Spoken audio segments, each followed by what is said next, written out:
Los medios legislativos presentan Contigo de Ley.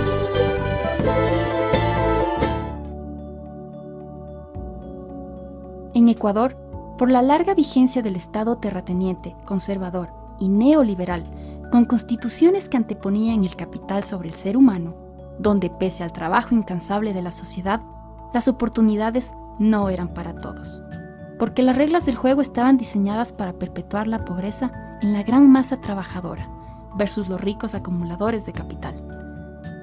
Pero esto ya está cambiando. Desde el 2008 contamos con una constitución que incorpora desde su origen a la justicia social como fundamento de sus principios, y la formulación de las nuevas leyes que construimos de la Asamblea van ligadas a este principio, por el cual cada ecuatoriano tiene igualdad de oportunidades e igualdad de derechos. Por ello, la función legislativa trabaja en 5 ejes transversales: género, generacional, intercultural, discapacidad y movilidad humana. Debido a este notable cambio en las relaciones sociales y sobre todo a la reivindicación del humano sobre el capital, muchos grupos de poder económico, aliados a grupos internacionales de derecha, tratan de desestabilizar a este proceso democrático con todas sus armas. Desinformación, a través de información parcializada en medios privados relacionados a estos grupos de poder. Desestabilización, con protestas violentas que atentan a la integridad de bienes públicos y privados, así como la integridad social. Su plan es desarticular a un Estado legítimo y democráticamente constituido, pero nosotros, la inmensa mayoría, vamos a responder, y lo haremos en paz, en construcción de este Estado de Derecho, en este nuevo Estado, nacido de la esperanza y el amor.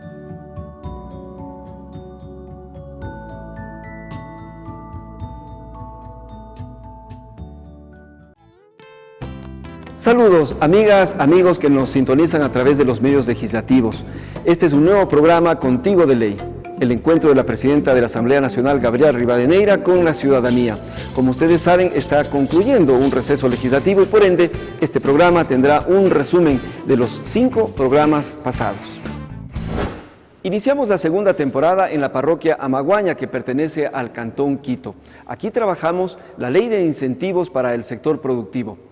Veamos y escuchemos una nota que nos preparó el equipo de producción de los medios legislativos. Números. Contigo de Ley. El proyecto de ley orgánica de incentivos para el sector productivo fue enviado por el Ejecutivo con el carácter de urgente en materia económica el 5 de julio de 2013. La Comisión de Régimen Económico tramitó el proyecto, para lo cual invitó al seno de la comisión a representantes del sector público, privado e instituciones del Estado. Para estructurar el informe para primer debate, escuchó los criterios de 12 personas y recibió 3 observaciones por escrito. El 17 de julio de 2013, el organismo legislativo entregó el respectivo informe, mientras que el 23 de julio de 2013, en la sesión 244, el Pleno de la Asamblea realizó el primer debate. Intervinieron 23 asambleístas dando sus observaciones. El 25 de julio de 2013, los parlamentarios reciben a 12 instituciones involucradas en el tema y recepta 11 observaciones por escrito. El 30 de julio de 2013, en la sesión 245, se realizó el segundo debate del cuerpo legal, donde participaron 20 legisladores. Posteriormente, con 113 votos, los asambleístas aprobaron el proyecto de ley orgánica de incentivos para el sector productivo, que fue publicado en el registro oficial del 12 de agosto de 2013. Janet Velázquez, Contigo de Ley. ¿Quiere conocer usted más sobre el contenido de este proyecto de ley? Escuchemos la exposición de la presidenta de la Asamblea Nacional, Gabriela Rivadeneira. La Asamblea Nacional ha dado respuesta a muchas de las preocupaciones de diferentes sectores y uno de esos sectores justamente es el sector de la producción de nuestro país.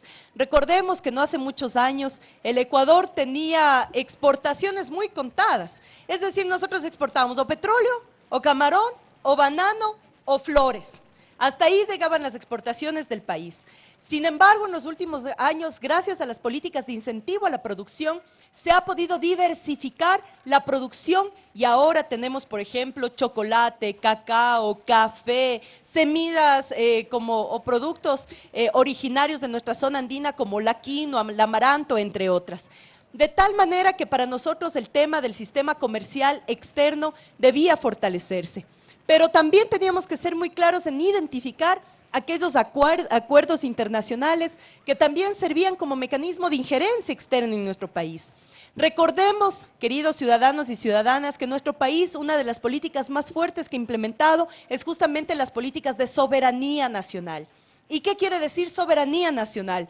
Que en nuestro país, bajo nuestras normas, las instauradas en la Constitución de Montecristi, las leyes afines, las demandas de las organizaciones y movimientos sociales, ningún país extranjero, a pretexto o sobre pretexto de un acuerdo comercial, pueda tener injerencia en la política nacional.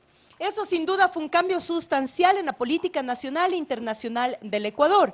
Tanto es así que justamente el ATPDA, que son las siglas en inglés para el sistema de preferencias arancelarias que tiene el Ecuador para productos de exportación, sea justamente una de esas armas de injerencia que tenían gobiernos como por ejemplo el gobierno de Estados Unidos por sobre la política económica y la injerencia en nuestro país. Pero claro, el Ecuador dice, bueno, no firmamos más acuerdos que tengan como fin el chantaje o la injerencia externa. Pero por esa puesta soberana no podíamos poner en riesgo también toda esta producción de exportación que tiene el país. Por eso, no aceptamos una firma nuevamente de este sistema de preferencias arancelarias, pero a su vez, para compensar a los productores del país, lo que se hizo fue un sistema de abonos a ciertos productos para que la subida de aranceles no pueda perjudicar el costo del producto nacional. De tal forma que esta ley da respuesta justamente a ese sector productivo, exportador del país como política externa, que además ayuda a fortalecer la empresa y la industria nacional. Ustedes saben que para nosotros, primero Ecuador. Y nuestra producción ha tomado un gran campo. Ahora nosotros mismos estamos consumiendo lo nuestro y ojalá sigamos promoviendo más empresa, más industria nacional para generar más productos y poder consumir lo nuestro. Pero además de eso, ojalá cada vez más pueda seguirse exportando hacia afuera de nuestra frontera ecuatoriana. Así es que esa es la finalidad más fuerte que tuvo esta ley, la compensación para que no se vea perjudicado un sector productivo exportador de nuestro país, pero a su vez también concientizar mucho sobre normas o políticas de soberanía nacional, de comercio exterior y de producción nacional. Cada semana nos acompaña a los programas Contigo de Ley un ciudadano o una ciudadana para que llene el sillón vacío, este recurso constitucional, para indagar, para preguntar al dignatario o dignataria. Esta vez conocimos en Amaguaña al profesor Bolívar García, docente de una institución educativa del sector. Y estas fueron las expresiones con respecto a este proyecto de ley. Tengo una inquietud, a ver si me puede ampliar un poco más sobre por qué fue necesaria la creación de esta ley y qué estaba pasando en la cuestión de exportaciones entre Estados Unidos y Ecuador. Bueno, y Estados Unidos ha sido uno de los mercados que principalmente ha decidido consumir una parte de nuestros productos, pero recordemos que hemos ampliado también muchísimo la producción a Europa y Asia. Específicamente con el tema de Estados Unidos, ahora este sistema de bonificación lo que permite es justamente que nuestros productos puedan entrar al mercado norteamericano, pero no necesariamente Ecuador tenga que coger todo lo que ese acuerdo traía de Estados Unidos. Recordemos que Estados Unidos tiene un proceso de recesión económica que ya lleva por más de 10, 15 años, y eso ha hecho que la sobreproducción de Estados Unidos a través de acuerdos comerciales se mande a los países, especialmente a países de América del Sur, y eso no necesariamente garantizaba la calidad del producto. Y no sé si ustedes, queridos ciudadanos y ciudadanas, habrán dado cuenta, por ejemplo, lo mucho que hemos ganado con el etiquetado en los productos de nuestro país. Saber qué consumimos, pues. Porque antes no sabíamos qué consumíamos y pensábamos que el producto norteamericano o el producto extranjero de por sí mismo era mejor que el nacional, siendo muchas veces que el no control de esa producción o del contenido de esa producción muchas veces causaba efectos contrarios a la salud de los ecuatorianos y ecuatorianas. Así que esta política ha permitido justamente entrar a un control de cuáles son los productos, tanto que exportamos, pero también de los productos que importamos. Así que seguimos fortaleciendo nuestra soberanía nacional. Para el siguiente programa Contigo de Ley fuimos hasta el sur de la ciudad, al barrio San José de Guamaní, para hablar sobre el proyecto de ley orgánica del sector societario y bursátil. Conozcamos un poco más sobre el contenido y también el proceso para aprobación de este cuerpo legal con una nota que nos han preparado nuestros compañeros del equipo de producción de los medios legislativos. Números. Contigo de ley. El 5 de abril de 2013 llegó a la Asamblea Nacional el proyecto de ley para el fortalecimiento y optimización del sector societario y bursátil que apoya al sector productivo del país. El 19 de junio de 2013, la Comisión de Régimen Económico inicia el trámite de este instrumento legal. Luego de 7 sesiones, el 10 de julio de 2013, aprobó el informe para primer debate. El 8 de agosto de 2013, en la sesión 247 del Pleno, los parlamentarios tramitaron en primer debate el proyecto. Intervinieron 24 parlamentarios. Para preparar el informe para segundo debate, la Comisión de Régimen Económico escuchó los criterios de 13 sectores y receptó 35 observaciones por escrito. Con 11 votos, los parlamentarios aprueban el informe para segundo debate el 3 de octubre de 2013. El 14 de enero y el 13 de marzo de 2014 se desarrolla la sesión 265 del Pleno. Intervinieron las 2 jornadas de trabajo 16 legisladores. 4 instituciones fueron recibidas en Comisión General y presentaron sus observaciones. Luego, con 100 votos, la legislatura aprueba la ley que contiene 162 artículos y 17 disposiciones transitorias. El 15 de abril de 2014 llega a la Asamblea Nacional la objeción parcial con 54 observaciones. El 29 de abril de 2014 el Pleno, en la sesión 276, resuelve el veto parcial en 2 votaciones. Así, con 91 votos, insistió en el texto de un artículo y con 78 votos se allanó al resto de la objeción. El 20 de mayo de 2014 se publicó en el Registro Oficial la Ley Orgánica para el Fortalecimiento y Optimización del Sector Societario y Bursátil, que beneficia a más de 100.000 empresas, sobre todo pequeñas y medianas. Janet Velázquez, Contigo de Ley. En este barrio San José de Guamaní, vecinos y vecinas intervinieron con sus diversas opiniones. Escuchemos las respuestas de la presidenta de la Asamblea, Gabriela Rivadeneira, acerca de este proyecto de ley. La actualización de diferentes normas ha sido fundamental. ¿Por qué? Porque van pasando los años, el mercado, es decir, el capital circulante entre un mercado donde va transformándose, también van cambiando las reglas de juego. Ecuador ha puesto nuevas reglas de juego en el ámbito comercial y financiero, de tal manera que todas las leyes afines pues deben irse reformando para que estén acordes y armonizadas con este nuevo sistema que pone al ser humano por sobre el capital. Y esa es la finalidad misma que en Montecristi se planteó para poder hacer una normativa que responda a esa necesidad del ser humano. Esta ley, que es la Ley Orgánica para el Fortalecimiento y Optimización del Sector Societario y Bursátil, tiene que ver directamente con todos los accionistas de compañías, de sociedades, pero también de quienes están inmersos en la bolsa de valores. Nosotros, por lo general, no conocemos de este ámbito porque ha sido un ámbito muy cerrado. ¿Por qué? Porque esta ley tenía, además, la ley pasada, tenía un sigilio que guardaba la información de todas las compañías y sociedades que estaban dentro de la ley y dentro de la bolsa de valores. Entonces, ¿qué hemos dicho nosotros? Y ustedes recordarán que en el Código Monetario y Financiero tuvimos un amplio debate sobre cuál es la responsabilidad de los accionistas y gerentes de los medios bancarios. Y en ese sentido, esta ley tiene la misma correlación. ¿Qué responsabilidad tienen accionistas de la bolsa, tienen accionistas de compañías y de sociedades frente a la relación con la sociedad? Y es así como desde el abril del año 2013, esta ley empezó a tratarse en la Asamblea Nacional, en la Comisión de Régimen Tributario, y es desde ahí donde se ha hecho una serie de socializaciones previo a la aprobación de la ley y posterior a la ley, justamente con todos los gerentes y accionistas de compañías y de sociedades anónimas. ¿Qué hemos recogido de ellos? Principalmente aportes a esta ley que van hacia la reducción de la tramitología para la formación de compañías, por ejemplo. Y esto es clave. ¿Por qué? Porque en el Ecuador, si decimos que queremos tener mayores emprendedores, mayores emprendimientos, más ciudadanos y ciudadanas con estabilidad laboral, pues tenemos que hacer que la norma también garantice esa estabilidad.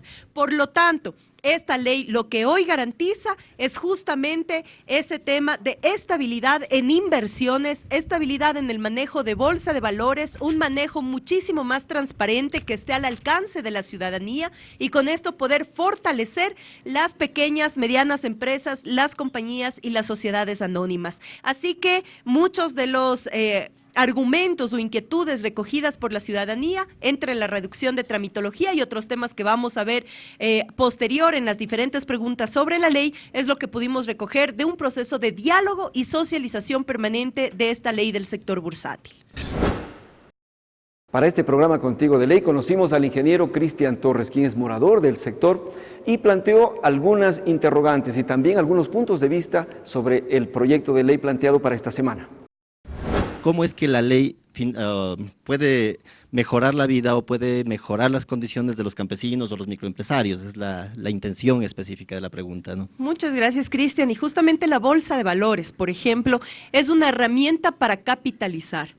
Entonces es una herramienta que antes, insisto, se lo hacía a través de la banca. Nadie por fuera de la banca podría hacer esa capitalización o esa inversión en la bolsa de valores. Entonces, como bien lo dice Cristian, por ejemplo, están las hidroeléctricas, y las hidroeléctricas están en el mercado de valores. Entonces, ¿qué dice? Sube o bajan las acciones para esa hidroeléctrica, y usted lo que hace es comprar. Muchas personas esperan que baje para comprar y luego suben por la misma dinámica del mercado, y muchas otras veces bajan y simplemente las acciones se pierden. Ese es muchas veces el juego del mercado. Esta ley lo que controla es que eso ahora ya esté al acceso del ciudadano que quiera hacer una inversión a corto, a mediano o a largo plazo. Entonces dice, sí, yo quiero comprar estas acciones en esta hidroeléctrica, en esta empresa petrolera, podemos encontrar en la bolsa de valores, acciones dentro de empresas privadas. Entonces, todo eso ahora podemos hacerlo a través de una página web donde se facilita, ahí vemos cuando sube o baja el costo de las acciones y uno puede hacer la compra de esas acciones. Entonces, es una inversión que ahora se encuentra al alcance de cualquier ciudadano y ciudadana y no es que son miles ni millones de dólares.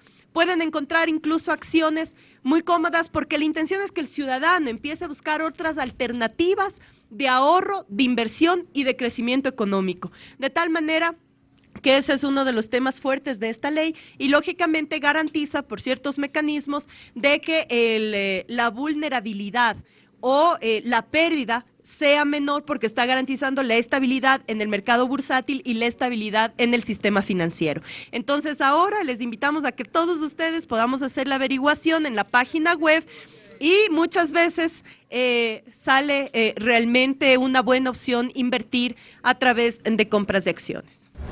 Nuestro tercer programa lo realizamos aquí en la Asamblea Nacional en los estudios de la radio. Se trata del proyecto de ley de tierras rurales y territorios ancestrales que aún se encuentra en debate y socialización a nivel nacional. Veamos un trabajo periodístico de nuestros compañeros de los medios legislativos. Números. Contigo de ley. En el 2012, 5 proyectos de ley de tierras fueron presentados a la Asamblea Nacional, 4 de iniciativa legislativa y una de las organizaciones campesinas, indígenas y afroecuatorianas. Previo a la elaboración del informe que unificó las 5 propuestas, la Comisión de Soberanía Alimentaria y Desarrollo del Sector Agropecuario y Pesquero realizó 63 encuentros de socialización del proyecto de ley de tierras rurales y territorios ancestrales. La Comisión Especializada desarrolló asambleas ciudadanas en territorio en Guayas, Azuay, Pichincha, Chimborazo y Santa Elena, en las que participaron 328 organizaciones. Luego, el Pleno de la Asamblea Nacional inició el primer debate del proyecto de ley el 22 y 29 de enero de 2015. En estas jornadas de trabajo participaron 75 asambleístas, quienes aportaron con sus observaciones y se recibieron los criterios de 3 organizaciones sociales. Al cierre de la sesión 311, el 29 de enero de 2015, el Pleno resolvió dar paso a la consulta prelegislativa del proyecto de ley de tierras rurales y territorios ancestrales con 3 temas sustantivos. Acatando esta disposición, la Comisión de Soberanía Alimentaria acudió a 23 provincias. En audiencias públicas participaron 618 organizaciones, en total 6.500 personas. Janet Velázquez, Contigo de Ley. Ahora escuchemos a la presidenta de la Asamblea Nacional, Gabriela Rivadeneira, referirse sobre algunos puntos del proyecto de ley de tierras rurales y territorios ancestrales. Ecuatorianos y ecuatorianas, ustedes habrán seguido la historia de nuestro país. Y claro, los paros y movilizaciones del 2010 hicieron que se paralizara muchísimos temas a topar aquí en la legislatura. Pero lógicamente eran esos mismos dirigentes, los mismos llamados dirigentes de esas organizaciones campesinas quienes se oponían a tener una normativa a la vanguardia que beneficie y faculte una nueva generación, una visión del campo, de la ruralidad, del agro en nuestro país, porque lógicamente jamás se habló de soberanía alimentaria, o lo hablaban desde las organizaciones, pero jamás se escuchó desde el Estado y desde las instituciones del Estado. Y cuando nosotros asumimos este mandato por voluntad del pueblo ecuatoriano y llegar acá a la Asamblea Nacional, pues fue justamente ese uno de nuestros ofrecimientos. En el 2013, cuando recorrimos el país, llamando y convocando justamente para que ciudadanos y ciudadanas puedan votar por este proyecto de la revolución, una de las cosas que fue absolutamente clara es presentar en nuestro plan de trabajo los temas que habían sido deuda histórica. Y por supuesto estaba la ley de agua y por supuesto estaba la ley de tierras. Pero además tiene una particularidad este proyecto de ley de tierras que está socializando la Comisión de Soberanía Alimentaria, porque si bien es cierto son 5 proyectos de ley, el proyecto base para la discusión y para la creación de este documento integral es justamente el documento presentado por las organizaciones campesinas y agrarias del país. Esa iniciativa ciudadana nos dio la pauta para saber que era indispensable el inicio inmediato del tratamiento de la ley de tierras y hoy, a 2 años, a medio periodo de este periodo legislativo, valga la redundancia, pues estamos tratando justamente una ley de tierras que es exigencia de las organizaciones campesinas y agricultoras con las que estamos trabajando de la mano para limar el texto y que realmente represente los intereses de esas grandes mayorías y que además son esas mayorías que garantizan soberanía alimentaria, que es garantizar la vida misma de nuestras generaciones, de nosotras, de nosotros y de nuestros hijos. En nuestro tercer programa nos acompañaron Marco Guerrero de la Plataforma de Movilidad Humana. Se trata de un compatriota retornado desde España. Y también estuvo Anita Taco, quien es representante de una de las organizaciones campesinas e indígenas del Ecuador, la FENOCIN. Escuchemos una parte de sus intervenciones. Quiero felicitar a nuestra presidenta de la Asamblea porque conoce mucho del agro. Yo soy un agrónomo, ese es mi título, ¿no? Conozco mucho de campo y una de las propuestas de la Plataforma de Movilidad Humana es algo que también vamos coincidiendo. La señora presidenta dice unidades productivas familiares, la plataforma propone unidades productivas del buen vivir, ¿no? Basadas en los kibbutz, en la experiencia que han hecho los kibbutz de Israel y la experiencia que tiene Salinas de Guaranda al tener un proceso productivo asociativo en donde le da mayor sostenibilidad a un proyecto de crecimiento en comunidad. Más o menos eso es una propuesta que tiene la plataforma porque nosotros vemos que una de las soluciones es el campo, el sector rural para el retorno, porque nosotros no podemos tener una inserción social si no hay una inserción económica. Una de las cosas que los migrantes retornados han sabido aprovechar, que ya es una herramienta que da la Constitución de la República del Ecuador, es la asociatividad para proyectos y asociatividad justamente para el desarrollo de los migrantes retornados. Y bien lo han dicho, y una de las cosas que debemos seguir fortaleciendo es justamente desde el tema del agro, esa asociatividad y esas mancomunidades necesarias para el desarrollo del agro. Y eso es uno de los temas ya práctica propia de la política pública que se estaba aplicando durante los últimos años, que nos parece que debe ser fortalecida y que sin duda alguna también deben estar incorporados. Ahora, lógicamente, uno de los temas que también topa esta ley es la discusión y ha salido en el debate justamente qué pasa con esos territorios declarados como territorios comunales que no pueden ser producidos, que no pueden ser vendidos, que no pueden prestarse para un crédito, que no se pueden ser, es decir, siguen siendo territorios tan improductivos como los que nos dieron en la reforma agraria sobre los 3.000 metros de altura. O sea, resulta ser algo que también merece debate. El presidente incluso, Rafael Correa, ha dicho y nos ha hecho unas reflexiones permanentes. Dice, ¿qué sacamos con territorios comunitarios que ni siquiera sirven para el desarrollo propio de la comunidad?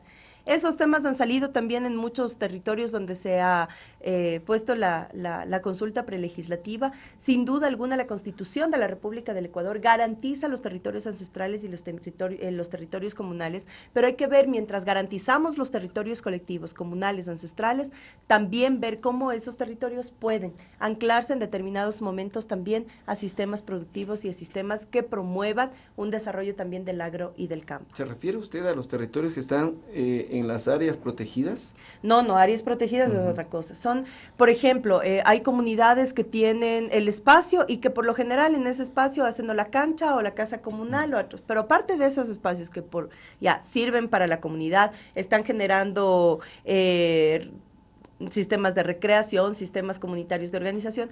Hay otros territorios que han sido entregados a las comunidades que son tierras que no se pueden producir. A esas tierras son las que debemos entrar en debate. Reservas, y eso lógicamente es protegido, y más bien lo que ha hecho el Estado ecuatoriano es en los últimos años aumentar la cantidad de territorio de reservas, actualizar también algunas reservas. En la misma Comisión de Soberanía Alimentaria, enmarcados en el debate de la Ley de Tierras, hacía el análisis que a nivel nacional tenemos muchísimas reservas establecidas en el mapa territorial. Cuando ya vamos a territorio, muchas de esas reservas ya no son reservas. O sea, ya ha crecido la frontera agrícola y han sido invadidas. O sea, necesitamos urgentemente una actualización en el territorio de lo que son reservas. Porque además, paralelamente, como ya esos territorios o esas reservas han sido utilizadas, muchos otros territorios han sido declaradas reservas, zonas de protección y bosques primarios. Entonces ahora necesitamos una actualización de ese mapa justamente en el territorio ecuatoriano para saber cómo a través de ese nuevo mapa y esa actualización pues podemos seguir debatiendo y conversando sobre el tema de la utilización efectiva de las tierras. Especialmente la frontera agrícola y los páramos como reserva de agua. Bueno, eso sí está claramente en la ley. Bueno, tenemos una ley vigente que establece que claramente que desde los 2.800 metros de altura no puede extenderse la frontera agrícola. Me parece que esta ley está extendiendo un poquito más por las consideraciones. Hay comunidades, por ejemplo, la semana pasada que estuve en Cotopaxi, estuvimos en Huangaje, en todos los pueblos Huigua, y claro, son pueblos que están sobre los 3.000 metros, 3.200 metros, 3.400 metros de altura, donde viven, donde tienen sus pequeñas parcelas, con mucha dificultad para conseguir agua, peor aún agua de riego. Entonces, claro, esas son las realidades a las que el pasado de nuestro país les arrojó a miles de campesinos y campesinas en nuestro país. Eso debe debatirse aquí para saber cuál es el nivel de la frontera agrícola permitida, pero también reconocer que ya hay poblaciones y ya hay comunidades por sobre esa frontera, de tal manera que debemos establecer el mecanismo que haga que quienes están sobre los 3.000 metros no pierdan los derechos obtenidos a través de la legalización y la tenencia de la tierra, pero también proteger especialmente los páramos, que son fuentes de agua, fuentes de vida, y que debe ser también un reto de las mismas organizaciones campesinas ver cómo podemos mejorar el cuidado de páramos. Nuestro siguiente programa Contigo de Ley lo realizamos aquí en la Asamblea Nacional, en los estudios de la radio también, y este fue el turno para tratar sobre los consejos nacionales para la igualdad. Escuchemos un reportaje que nos han preparado nuestros compañeros de los medios legislativos. Números. Contigo de Ley. El proyecto de ley orgánica de los Consejos Nacionales para la Igualdad, de iniciativa del Ejecutivo, llegó a la Asamblea Nacional el 30 de mayo de 2012. La Comisión de Derechos Colectivos y Comunitarios convocó a representantes de 61 organizaciones sociales, que fueron recibidas en 9 comisiones generales. Se receptaron 25 observaciones que fueron incluidas para el primer debate en el Pleno de la Asamblea Nacional. En la sesión 248 se produjeron 34 intervenciones. Previo a la elaboración del informe para segundo debate, la Comisión Legislativa recibió 26 nuevas sugerencias de distintas organizaciones sociales y entidades públicas, para lo cual se desarrolló 19 comisiones generales. En la sesión número 277 del 6 de mayo de 2014, se realizó el segundo debate del proyecto de ley orgánica de los Consejos Nacionales para la Igualdad. Se receptaron observaciones de 29 asambleístas. Con 90 votos afirmativos, se aprobó el cuerpo legal. Casi un mes después, El 10 de junio de 2014, el presidente de la República objeta parcialmente el proyecto de ley y finalmente, el 1 de julio de 2014, el Pleno de la Asamblea, con 90 votos, aceptó las sugerencias del presidente de la República. La ley fue publicada el 7 de julio de 2014 en el Registro Oficial número 283. El 4 de junio de 2015 entra en vigencia el Reglamento General de la Ley Orgánica de los Consejos Nacionales para la Igualdad. Janet Velázquez, Contigo de Ley. Sobre este proyecto de ley, la presidenta de la Asamblea Nacional, Gabriela Rivadeneira, compartió las siguientes reflexiones. Para nosotros, el debate justamente señalaba que si hablamos de consejos de igualdad, son justamente los consejos que deben permitir una amplia participación de todos los sectores y de la diversidad que existe en el país. Y en esta diversidad de nuestro país, quienes han tenido la experiencia de trabajar justamente directamente con las bases, con las organizaciones sociales, con todo, es gente que no necesariamente tuvo que titularse en una universidad. Eso para nosotros fue básico, en la definición justamente de quienes podían participar o ser integrantes de los consejos de igualdad. Y lógicamente ahí venía la reflexión, pues es que claro, en el pasado en nuestro país la educación se pagaba, pues. El que no tenía plata no podía entrar a la universidad. Entonces la gente de las bases, la gente que además, quienes eran dirigentes de bases y organizaciones sociales, eran gente de clase media y pobres, que asumían justamente la dirigencia por la falta de un acceso a derechos. Esos son los que han ido generando una dirigencia y un liderazgo innato, que ya se reconoce dentro de todo trabajo organizacional.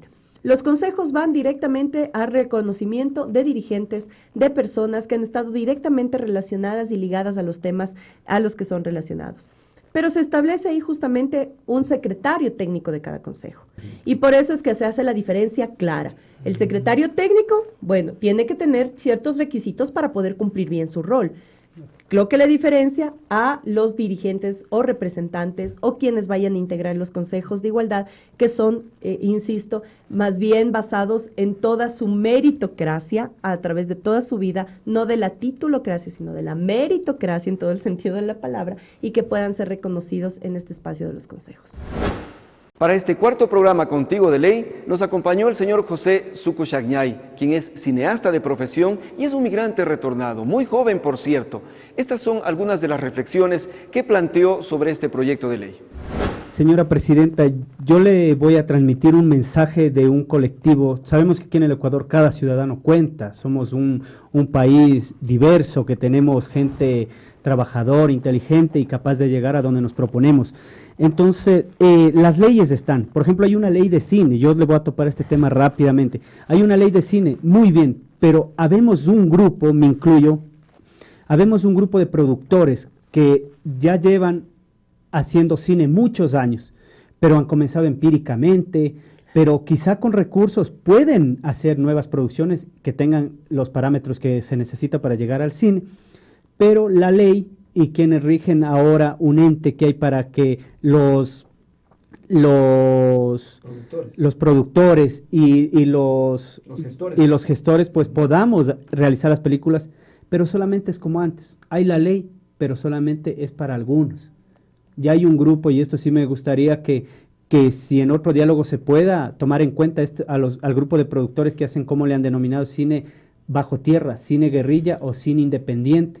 Entonces, yo les voy a transmitir las palabras textuales de una de las cabezas del Consejo Nacional de Cine que dice: una película ya gana con tal de haber sido producida.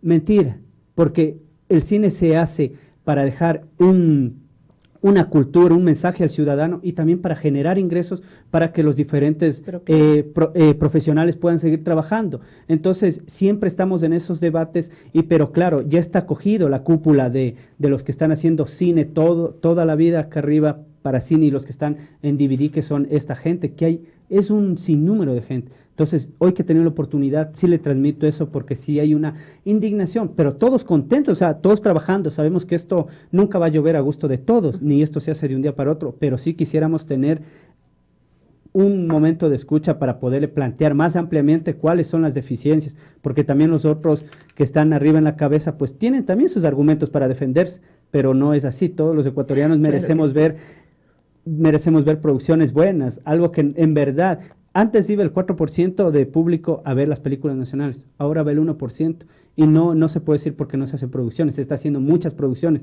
pero usted tiene que ver las temáticas que se están haciendo.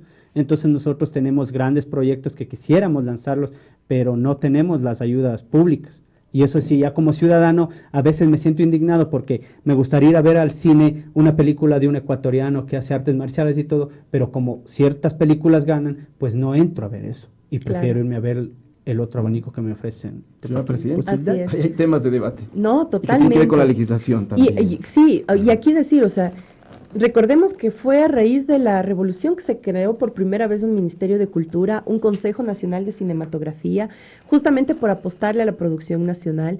Creemos que en los últimos años hemos fortalecido el tema de material audiovisual, especialmente cinematográfico. Sin embargo, estamos realmente nacientes en este tema. Tenemos que mejorar indiscutiblemente. El Ecuador en sí mismo no ha sido un país que ha estado acostumbrado al trabajo cinematográfico por historia. No es lo mismo Argentina, no es lo mismo Brasil, que tienen otra calidad y otros equipamientos también para poder participar. Allá hay leyes que permiten que, por ejemplo, la empresa privada tenga un aporte muy importante en temas para cinematografía. Eso ayuda muchísimo y eso es tareas pendientes que tenemos acá en el Ecuador. La ley de comunicación ya rescató algunas cosas, por ejemplo, el tema de la obligación de todos los canales en el Ecuador, públicos, privados y comunitarios, que tienen que contratar producción independiente. Ahí hay un aporte importante y eso deberíamos evaluar qué tanto se está ejecutando no es así. A 2 años de la ley de comunicación. Y por otro lado también ahora estamos en tratamiento de 2 normativas. El Código Ingenios, que es el Código de Conocimiento que topa todo el tema de propiedad intelectual y sobre el tema de la producción nacional. Y ya regresando del receso legislativo vamos a empezar el tratamiento formal de la Ley de Culturas, que es justamente una ley que ha estado en debate también muchos años, que no hemos podido consolidarla, que ya pasó un proceso de consulta prelegislativa y que ahora tenemos que justamente consolidar. Así que todos estos temas bienvenidos sean en este momento que entramos justamente a debatir normativas en temas de cultura. Y decir que para nosotros ha sido clave también la semana pasada, está pendiente para el regreso del receso legislativo justamente la votación de lo que será las reformas también que está tratando la Comisión de Justicia dentro del Código Orgánico Integral Penal, que es justamente el tema de los pequeños comerciantes de audio-videos. Es decir, aquellos que ahora han cambiado a ser piratas, a ser comerciantes, porque este es un país que combate la piratería, que la combate. Ahora aquellos comerciantes pequeños en asociación con los productores, pues justamente están vendiendo películas originales, películas nacionales, donde se protege la propiedad intelectual, donde se garantiza la ganancia para el productor, pero también para los comerciantes, que son los primeros que difunden justamente los materiales audiovisuales. Y ese era el gran debate, decíamos, ¿cómo prohibimos que la gente vea cine? Si compra un CD a $1, si igual está viendo el cine, se está expandiendo el tema de las identidades culturales a través del cine, pero qué mejor la política que se ha establecido en el Ecuador para que películas originales de bajo costo, $3, $4, $5 exagerando, pues puedan ser comercializadas por estos pequeños comerciantes que tienen su ganancia, pero se está garantizando propiedad intelectual.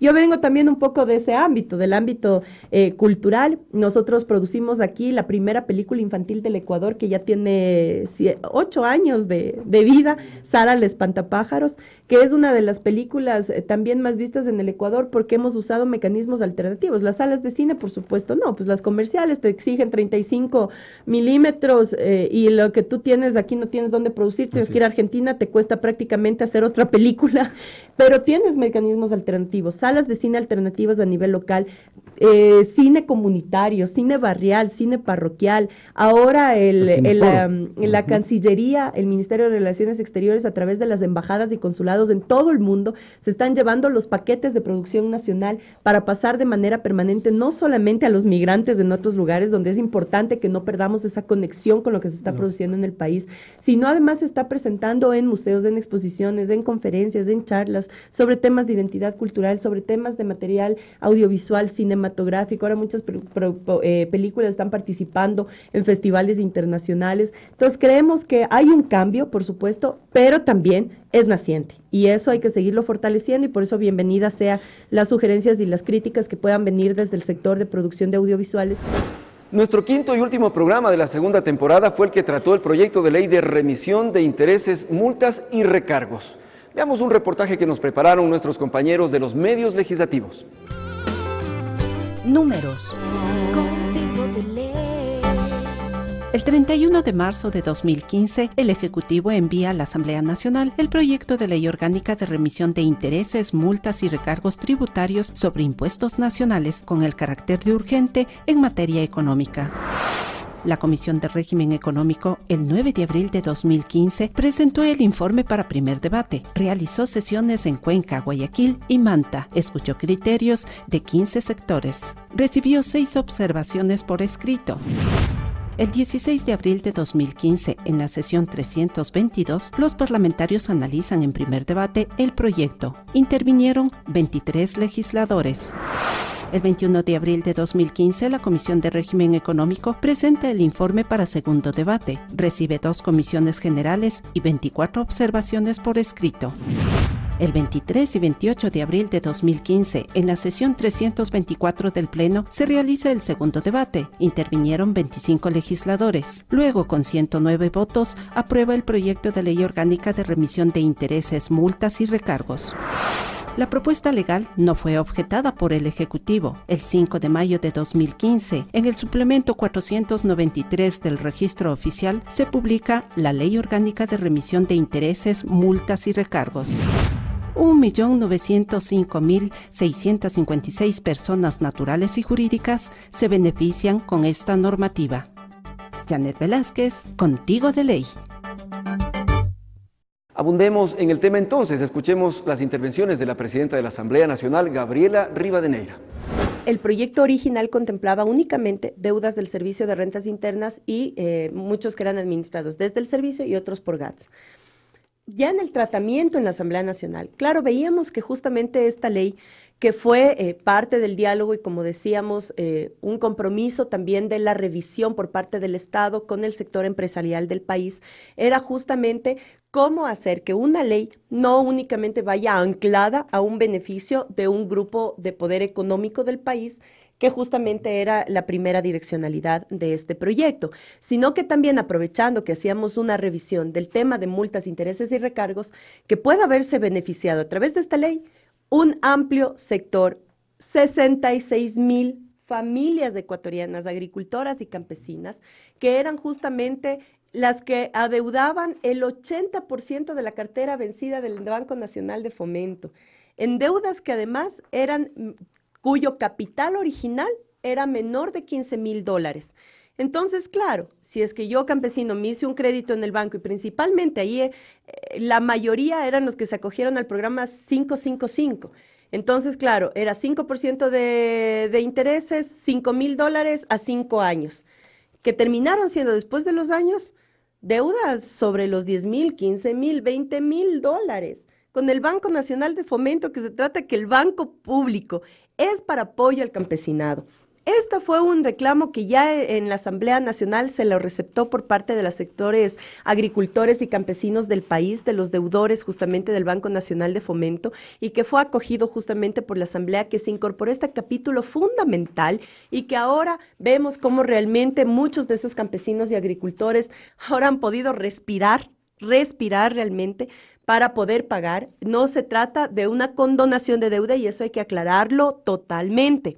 No se trata de una condonación de deuda. Nosotros hemos estado en contra de las condonaciones de deuda porque aquí debe haber una corresponsabilidad, un apoyo y una facilidad del Estado, pero también el pago del ciudadano que se comprometió a tener un crédito y a pagarlo. Por lo tanto, lo que se hace es justamente cobrar el capital inicial de la deuda. Entonces, si yo pedí 8,000, pero a los 5, 6, 7 años termina siendo una deuda de 16,000, que ya no la puedo pagar, bueno, perfecto. Se le quita multas, intereses y recargos, pero usted tiene que pagar los $8,000 iniciales del crédito. No es que no paga intereses. Exactamente. No paga la deuda. No paga la deuda. Y eso pasa también con el documento inicial directamente relacionado a los sectores económicos del país. Es decir, no es que se condona. O sea, Alvarito, no, entre otras cosas, tiene que pagar su deuda. Al fin hay un Estado que hace que los más poderosos paguen sus deudas. pero lógicamente se hace una revisión de la multa recargo de intereses. ¿Qué faculta? O sea, ¿cuál es el beneficio para el Estado y por qué implementar esta norma? Porque lógicamente, o sea, si tenemos una cartera vencida por cobrar, tenemos que ver los mecanismos para que paguen y para que el Estado pueda recuperar esos impuestos, esas deudas y pueda seguir invirtiendo en obras, en vialidad, en educación, en salud, entre otras cosas que son responsabilidades del Estado. Entonces, si yo pongo un comparativo y digo, si alguien me debe 30 millones de dólares, pero su deuda ahora es de 65 millones de dólares, bueno, yo prefiero hacer una revisión, garantizar que me pague los 30 millones de dólares iniciales y recupero mi cartera vencida. Entonces, ahí esa es la finalidad de esta norma, es justamente cómo recuperar esas deudas, cómo sostener la economía del país a través del pago de los deudores, y eso se aplicó, digamos, tanto para el sector de producción, el sector económico, y por supuesto, al sector campesino y agricultor, que siempre va a ser nuestra primera prioridad de toda política pública. Presidenta, de acuerdo a la información recopilada y emitida por las autoridades del SRI, se habla de que hay empresas, sociedades y personas jurídicas que bordean los 106.726 organizaciones, empresas. De ellas, sumándole en total, darían alrededor de unos 5.700 millones de dólares. De eso hasta el 29 de julio, en donde ya esta aplicación de la ley bordea ya el primer bloque de tiempo asignado, se ha juntado o se ha recopilado 730 millones de dólares. ¿Se ha logrado el objetivo que se ha planteado dentro de la Asamblea Nacional, señora Presidenta? Bueno, el análisis económico aquí fue fundamental, fue bueno. Con esta norma, ¿a quiénes beneficiamos? ¿Cuánto vamos a recaudar? ¿Y en qué tiempo se va a recaudar? Y yo creo que en el tiempo establecido y en las proyecciones que presentó el mismo Servicio de Rentas Internas aquí en la Asamblea, en la Comisión de Régimen Económico, fue justamente lo que se está ajustando. Ojalá fuéramos más rápido, como decimos siempre, ojalá fuéramos más rápido. Pero lo importante es que se están dando pasos importantes en recaudación y que ya hay muchas de las empresas que estaban establecidas en el margen justamente de pago, que ya lo están haciendo, que ya han saldado sus cuentas, hay otras que siguen pendientes. El Estado ahora tiene la absoluta responsabilidad, me refiero ya a la cartera correspondiente de Estado para la recopilación, y caso contrario, si es que no hay el pago, lógicamente en el tiempo establecido, se procede lógicamente a ver los bienes de la persona, los bienes de la empresa y a remate para tratar de recaudar lo que esa empresa o esa persona particular, persona jurídica, pues debe al Estado ecuatoriano. Y eso es lo que hemos visto durante estos años. Nuestra lucha ha sido no contra la impunidad. Aquí nadie queda impune y podremos ver hace algunos años cómo se hizo la incautación también de algunos bienes de Álvaro Noboa, que era uno de los mayores deudores y sigue siendo un deudor del Estado ecuatoriano, justamente a través de sus vehículos, sus propiedades, entre otras, porque el Estado tiene que recuperar. Aquí nadie, ninguna persona en el país, mucho más si es que es alguien que se ha beneficiado de la explotación laboral, de la explotación de la gente para acumular la riqueza, este es el Estado que garantiza que ese país del pasado no vuelva. Por lo tanto, aquellos que tienen responsabilidad con el Estado deben cumplir con esa responsabilidad, pagar sus deudas, estar al día y cumplir así también con una corresponsabilidad social, porque yo sé que si pago, si estoy al día, estoy beneficiando justamente a un gran sector de mi población, justamente en base a este sistema solidario, que es lo que propone el sistema del socialismo del buen vivir. El invitado para esta semana para llenar la silla vacía fue el economista José Corozo. Escuchemos algunas de sus reflexiones sobre este proyecto de ley. Me parece muy importante que los beneficios que ha generado esta ley y el fortalecimiento de la institucionalidad en el país, principalmente del Servicio de Rentas Internas. Ya nadie puede negar que el Servicio de Rentas Internas en el país cumple una labor fundamental en la recaudación de los recursos y por ende en el financiamiento del presupuesto general del Estado. Sin embargo, señora Presidenta, nos gustaría de igual manera, como ciudadano, ver un fortalecimiento también en otras instituciones. Y una de esas es el Banco Nacional de Fomento. Mire, nosotros como economistas, como profesionales y como estudiantes de una universidad pública, analizamos en su momento el rol que juega el Banco Nacional de Fomento en el país. El Banco Nacional de Fomento potenciado, con una visión agraria, que debería ser el fundamento del Banco Nacional de Fomento, capacitado para dar microcrédito al campesino, y no solo eso, darle el crédito, sino también apoyarlo en el seguimiento, a fin de que el campesino pueda generar, ¿no es cierto?, una producción adecuada o mejorar sus condiciones de producción. Ese es el deseo del sector campesino. ¿Qué está haciendo la Asamblea para eso? Gracias, José, porque esa es una de las preocupaciones que incluso el bloque de asambleístas de Alianza País la tenemos de manera permanente. Es decir, ¿cómo hacer de una institución que realmente ha fracasado en su política para la que fue fundada, cómo hacer realmente para que responda? Muchos teníamos un criterio ya mucho más radical que era, hay que borrar, borrón y cuenta nueva, porque, o sea, es desde estructura hasta política y visión de un banco. Eso ha sido acogido justamente por el ministro Javier Ponce, que es el ministro de Agricultura y Pesca de nuestro país. A inicios de este año se presentó justamente una propuesta de reestructuración total del Banco Nacional de Fomento que fue aprobada por el mismo presidente Rafael Correa. Y en ese sentido para nosotros ha sido un paso importante, pero estamos expectantes, porque ya a diciembre del año 2015 nace Ban Ecuador y desaparece el Banco Nacional de Fomento. Pero como hemos dicho, ¿por qué estamos expectantes? Y aquí José, queridos ciudadanos y ciudadanas, a estar expectantes, porque lo que no podemos permitir es que sea solamente un cambio de cascarón. Tiene que ser una reestructuración total, ese es el compromiso del MAGAF, y eso es lo que nosotros haremos veeduría, porque ha sido una preocupación permanente de los propios asambleístas de la bancada de Alianza País, el estar preocupados porque tengamos ahora un banco a través de Ban Ecuador que sea realmente eficiente y que funcione a servicio del campesino y del agricultor del país. Nuestro campo realmente ha pasado situaciones muy complejas.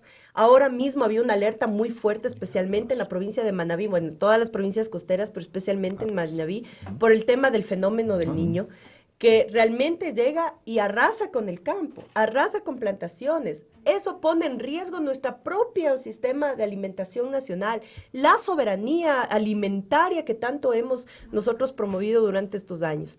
Así es que seguimos expectantes de eso. Veamos a diciembre de este año cómo se da la transición efectiva de Banco Nacional de Fomento a Ban Ecuador. Esperamos que realmente sea la respuesta que todas y todos estamos esperando. Y daremos un acompañamiento directo, en eso se ha comprometido también la Comisión de Soberanía Alimentaria de la Asamblea Nacional para dar un acompañamiento directo a esta transición y garantizar que Ban Ecuador sea realmente un banco de apoyo al sector agrícola. ¿Usted se ha tenido noticias, señor Corozo, sobre Ban Ecuador? Sí, hemos tenido noticias sobre Ban Ecuador, pero recordemos que el cambio en el país es progresivo y muchas veces no llegan las noticias, las buenas noticias al ciudadano. Sí, nosotros hemos escuchado como economista, obviamente, de Ban Ecuador, pero es importante también que lo sepa el campesino. Y esperamos que en esa reestructuración como ciudadano también se construya desde la visión y la necesidad del campesino. Porque muchas veces yo critico mucho a los economistas. Los economistas hablamos a veces en un lenguaje que nadie nos entiende. Entonces, y principalmente usamos la técnica y a veces la gente no entiende. Pero debemos usar un lenguaje que el pueblo entienda, y esa es la construcción. Yo creo que el campesino debe de ser parte de ese Ban Ecuador, es decir, un banco del campesino, del agricultor, en el cual él esté representado y pueda ser artífice, ¿no es cierto?, del desarrollo del país. El receso legislativo ha concluido y hay algunos temas pendientes que la presidenta de la Asamblea Nacional, Gabriela Rivadeneira, los expone a continuación, las prioridades que se tratarán en la función legislativa en los próximos meses. ¿Qué cosas están proyectadas en el segundo semestre? Bueno, ya quedarían 5 meses, que haga que la primera agenda que se planificó en enero tenga una variación o un componente que le haga ver un poquito más mediático hasta diciembre. ¿Qué va a hacer la Asamblea? ¿Qué cosas tiene usted como prioritarias? Bueno, hemos definido la agenda legislativa para este año. Hay temas que, como siempre, cada año nos planteamos una agenda bastante optimista. Siempre las coyunturas van determinando también el tratamiento de los temas. Jamás permitiremos que el tratamiento de una norma o de una ley ponga en riesgo la seguridad de los ecuatorianos y la estabilidad democrática del país. Y eso hace entonces que nuestra agenda se flexibilice y pues pueda tener justamente cambios. Sin embargo, al regreso del receso legislativo, pues nosotros vamos a tener justamente un tratamiento ya en continuidad de algunas leyes. Por ejemplo, Código Ambiental, que ya está listo justamente el informe para el primer debate en el Pleno de la Asamblea Nacional. Así es que estaremos debatiendo justamente a mediados o finales de septiembre el Código Ambiental. La Comisión de Educación, Ciencia y Tecnología empieza el regreso del receso, empieza el recorrido nacional para la socialización del Código Ingenios, del Código del Conocimiento. Eso quiere decir que más o menos un mes se demorará la comisión en recorrer las provincias del país socializando el código, y en octubre, a mediados de octubre, pues podemos tener ya el primer debate también en el Pleno de la Asamblea Nacional. Tenemos el tratamiento de la enmienda constitucional, que como sabemos bien, la Comisión de Enmienda ha recorrido todo el país ciudadanizando los 16 artículos de la enmienda. A finales de noviembre deberán presentar justamente el informe para segundo debate, y a los primeros días de diciembre el Pleno de la Asamblea será la responsable o el responsable de garantizar un debate de seriedad, un debate responsable de un tema que ha sido fundamental y que fue determinado por la Corte Constitucional para que sea la Asamblea que viabilice el tema de las enmiendas. Y de ahí tenemos otras iniciativas, por ejemplo, la iniciativa legislativa que ya entra a debate del Pleno, que es la Ley de Prevención de Drogas, que también es una ley que ha recorrido una socialización muy importante a nivel nacional. Tenemos ya también el segundo debate y votación de la reforma al COIF, donde está estableciéndose justamente el tema de propiedad intelectual, que es un paso muy importante también para garantizar la propiedad intelectual en nuestro país. Tenemos la iniciativa legislativa de la Ley de Movilidad Humana, que es un paso fundamental, el pago de una deuda que tenía el Estado con todo nuestro sector migrante. Esa Ley de Movilidad Humana ya empezó su discusión formal a través de la Comisión de Relaciones Internacionales. Tuvimos ya un primer diálogo nacional con las organizaciones migrantes aquí en la Asamblea.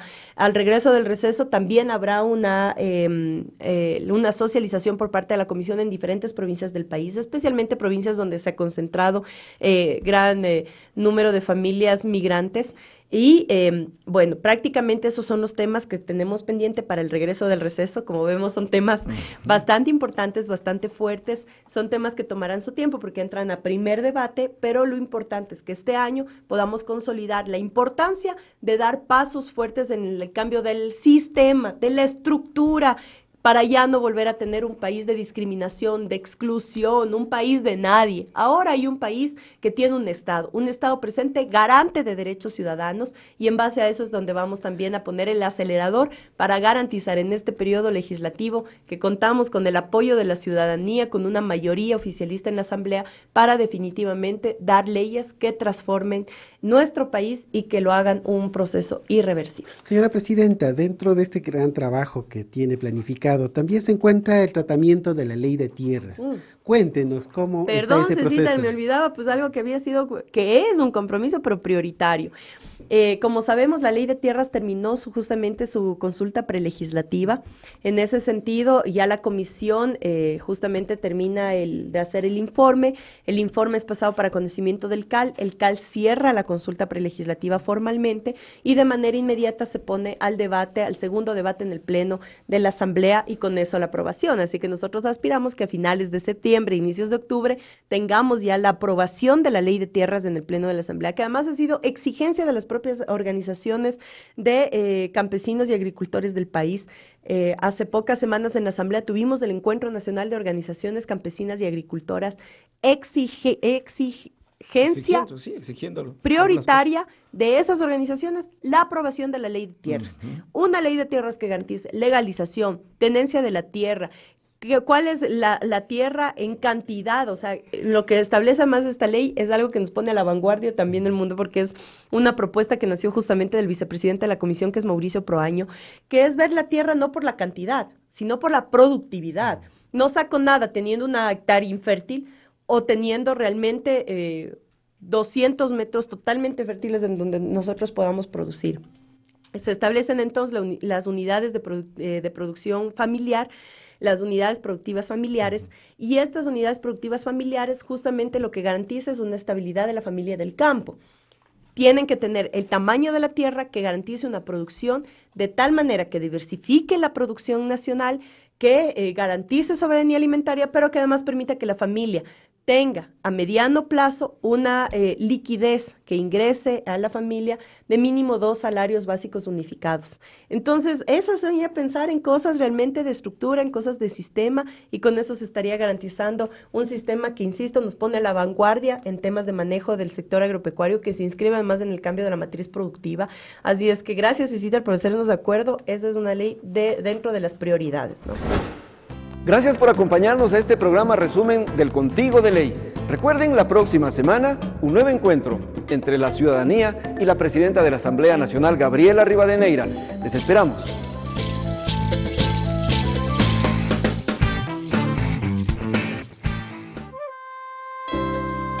Los medios legislativos presentaron Contigo de Ley.